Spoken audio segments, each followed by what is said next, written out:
ஆதியாகமம் 48 அதிகாரம். அதற்கு பின்பு உம்முடைய தகப்பனாருக்கு வருத்தமாய் இருக்கிறது என்று யோசேப்புக்கு சொல்லப்பட்டது. அப்பொழுது அவன் தன் 2 குமாரராகிய மனாசேயையும் எப்பிராயீமையும் தன்னோடே கூட கொண்டு போனான். இதோ, உம்முடைய குமாரனாகிய யோசேப்பு உம்மிடத்தில் வந்திருக்கிறார் என்று யாக்கோபுக்கு அறிவிக்கப்பட்டது. அப்பொழுது இஸ்ரவேல் தன்னை திடப்படுத்திக் கொண்டு கட்டிலின் மேல் உட்கார்ந்தான். யாக்கோபு யோசேப்பை நோக்கி, சர்வ வல்லமையுள்ள தேவன் கானான் தேசத்திலுள்ள லூஸ் என்னும் இடத்தில் எனக்கு தரிசனமாகி என்னை ஆசீர்வதித்து, நான் உன்னை பலுகவும் பெருகவும் பண்ணி உன்னை பல ஜனக்கூட்டமாக்கி உனக்கு பின்வரும் உன் சந்ததிக்கு இந்த தேசத்தை நித்திய சுதந்திரமாக கொடுப்பேன் என்று என்னோடே சொன்னார். நான் உன்னிடத்தில் எகிப்துக்கு வரும் முன்னே உனக்கு எகிப்து தேசத்தில் பிறந்த உன் 2 குமாரரும் என்னுடைய குமாரர். ரூபன் சிமியோன் என்பவர்களைப் போல எப்பிராயீமும் மனாசேயும் என்னுடையவர்கள். இவர்களுக்கு பின் நீ பெறும் பிள்ளைகள் உன்னுடையவர்கள். அவர்கள் தங்கள் தங்கள் சகோதரருடைய பெயரால் அழைக்கப்பட்டு அவர்களுக்குரிய சுதந்திரத்தில் பங்கு பெறுவார்கள். நான் பதானை விட்டு வருகையில் கானான் தேசத்தில் எப்பிராத்தாவுக்கு கொஞ்ச தூரம் இருக்கும்போது வழியிலே ராகேல் என்னண்டையில் மரணமடைந்தாள். அவளை அங்கே பெத்லகேம் என்னும் எப்பிராத்தா ஊருக்கு போகிற வழியிலே அடக்கம் பண்ணினேன் என்றான். இஸ்ரவேல் யோசேப்பின் குமாரரை பார்த்து, இவர்கள் யார் என்று கேட்டான்.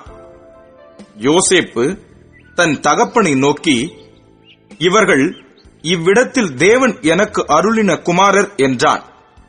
அப்பொழுது அவன், நான் அவர்களை ஆசீர்வதிக்கும்படி அவர்களை என்கிட்ட கொண்டு வா என்றான். முதிர் வயதினால் இஸ்ரவேலின் கண்கள் மங்கலாய் இருந்தபடியால் அவன் நன்றாய் பார்க்க கூடாதிருந்தது. அவர்களை அவனண்டையிலே சேரப் பண்ணினான். அப்பொழுது அவன் அவர்களை முத்தஞ்செய்து அணைத்துக் கொண்டான். இஸ்ரவேல் யோசேப்பை நோக்கி, உன் முகத்தை காண்பேன் என்று நான் நினைக்கவில்லை. ஆனாலும் இதோ, உன் சந்ததியையும் காணும்படி தேவன் எனக்கு அருள் செய்தார் என்றான். அப்பொழுது அவனுடைய முழங்கால்கள் நடுவே இருந்த பிள்ளைகளை யோசேப்பு பின்னிடப் பண்ணி அவனுடைய முகத்துக்கு முன்பாக தரைமட்டும் குனிந்து வணங்கினான். பின்பு யோசேப்பு அவ்விருவரையும் கொண்டு வந்து எப்பிராயீமை தன் வலது கையினாலே இஸ்ரவேலின் இடது கைக்கு நேராகவும் மனாசேயை தன் இடது கையினாலே இஸ்ரவேலின் வலது கைக்கு நேராகவும் விட்டான். அப்பொழுது இஸ்ரவேல் மனமறிய தன் வலது கையை நீட்டி இளையவனாகிய எப்பிராயீமுடைய தலையின் மேலும், மனாசே மூத்தவனாய் இருந்தும் தன் இடது கையை மனாசேயுடைய தலையின் மேலும் வைத்தான்.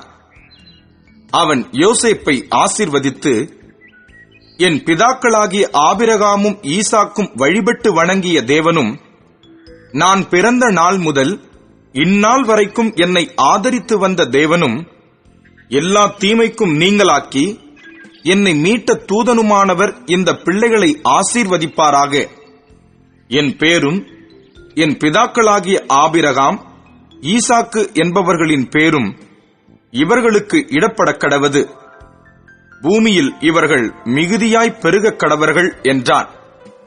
தகப்பன் தன் வலது கையை எப்பிராயீமுடைய தலையின் மேல் வைத்ததை யோசேப்பு கண்டு, அது தனக்கு பிரியமில்லாதபடியால் எப்பிராயீமுடைய தலையின் மேல் இருந்த தன் தகப்பனுடைய கையை மனாசேயினுடைய தலையின் மேல் வைக்கும்படிக்கு எடுத்து, என் தகப்பனே, அப்படியல்ல, இவன் மூத்தவன், இவனுடைய தலையின் மேல் உம்முடைய வலது கையை வைக்க வேண்டும் என்றான்.